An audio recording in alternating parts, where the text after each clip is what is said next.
Audi has revealed the new RS5 and people do really like it. Where are the exhaust pipes placed? Wait, like what does he mean? It can't be too bad, right? Alright. We need to fix this. So before we can go ahead and fix this, we of course need to model the basic car. The first step is the same on every car, so I went ahead and tried to find the right blueprints. But as this car is just completely new, there are no blueprints yet. And the solution for this is to use the S5 blueprints and a bunch of reference images so we can go ahead and recreate this car. So in this case I wasn't lucky with the RS5 blueprint, but I was lucky with the S5 model because I have already modeled this. So this means that we can take the S5 model and remodel it into the RS5 so we can later go ahead and change the back of the car to how an Audi should look like. And if you want to see the final result, then go ahead and stick around to the end of the video. To create the RS5 model out of the S5, I just took a vertex from the wheel arch and moved it to the right side with the proportional editing to make the car wider, and I was already done.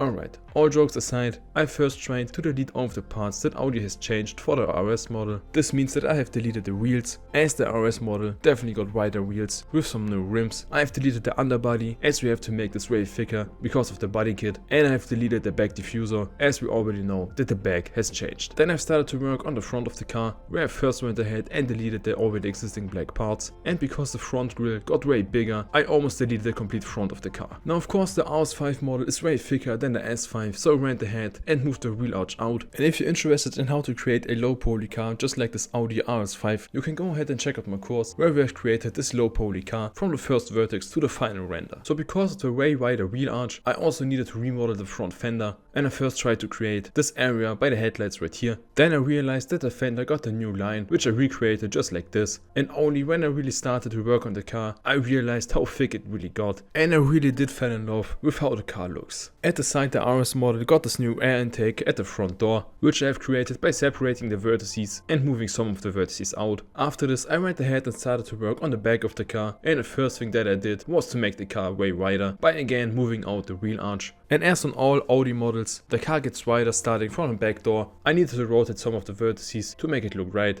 Then I realigned some of the vertices so we can later on go ahead and start to model the back diffuser. But before doing this, I also created the new area at the taillights by using the knife tool. Then I quickly went ahead and created the side fender. This wasn't that much of a hard part, so we can just go ahead and skip this one, because doing the front of the car was way harder without any blueprints, but I managed to create it by first creating the outline of the front grille and then slowly working my way to the side air intake. And after I finished the basic shape, I could go ahead and separate the black part of the front bumper from the paint, and I finished off the front of the car by filling in the side air intake. So then we could go ahead and finally start to work on the back of the car. So I first created the frame of the back diffuser, and then I have extruded down this edge where the new brake light has its place. And before I continued on modeling the car, I went ahead and added in all of the needed materials. And it wasn't easy to find the correct green color for this car, but I think at the end the color was matching quite okay. Then I continued on working on the back diffuser by adding in a new circle for the exhaust, and it actually kind of felt wrong to place it that far in the middle. Then I have wasted a lot of time trying to figure out how I could go ahead and fill in the faces with the circle in the middle. So I first completely ignored the circle, then I extruded it to make it look like a cylinder,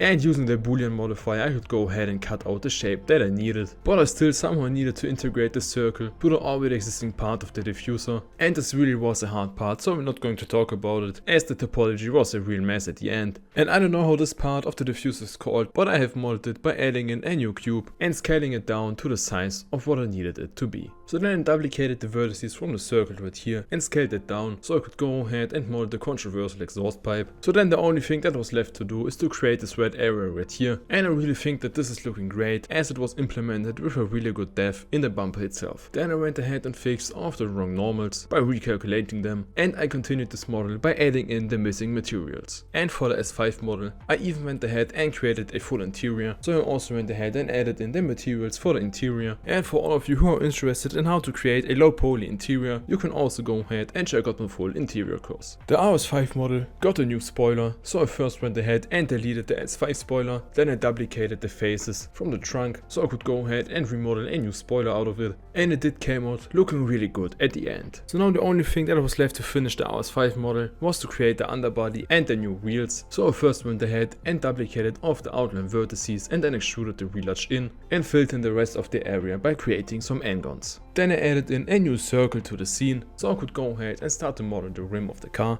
And after placing the circle to where it needs to be, I always set the cursor to selected so that I only need to model one part of the rim and then can go ahead and rotate it all along the 3D cursor to get the whole rim at the end. The rim creation of this car was really basic, as there wasn't really an extraordinary thing. To create the circle area for the bolts, I just went ahead and added in some loop cuts and then used the loop tools to create a perfect circle. Then I added in some thickness to the rim and filled in the faces at the back. Then I completely embarrassed myself by doing some basic maths. But at least now I could go ahead and rotate the rim along the 3D cursor to get the whole rim. I created a basic tire by doing some basic extrusions, and I also added in the materials for the new created parts. Then I added in one more circle so I could go ahead and start to model out the brake disc out of it. And I imported an already existing brake caliper model and made sure that it was placed right in the scene. Then I of course added in the last 3 missing reels, and by doing this the model was already finished. So I went ahead and rendered out this car, and here are the final results. And I do have to say that this looks pretty sick, but we still have a mission to complete. So let's go ahead and delete the red parts, the third brake light, the exhaust and the diffuser, so we can go ahead and start to work on the new diffuser for this car. And if you're a real Audi fan, you're probably already able to see which one it will be. So I first created the frame and then aligned the vertices a little bit better.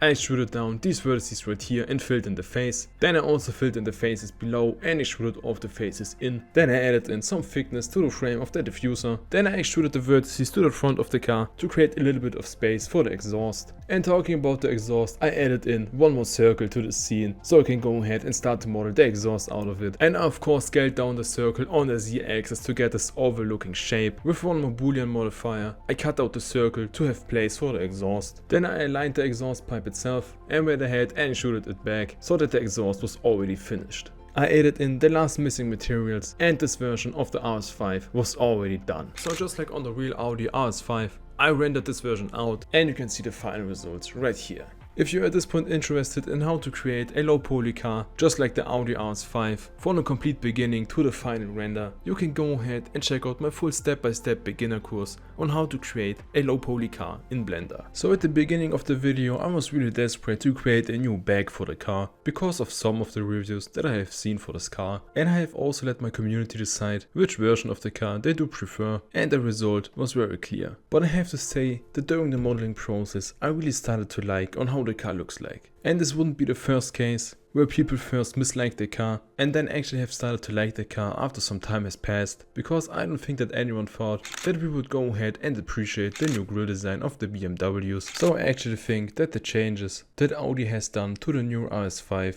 are actually good and will get even better in the future. It's getting better. Now just fix the interior. Finally someone's saying this, bro. I don't think that we even have to question that the old interior is way better than the new one.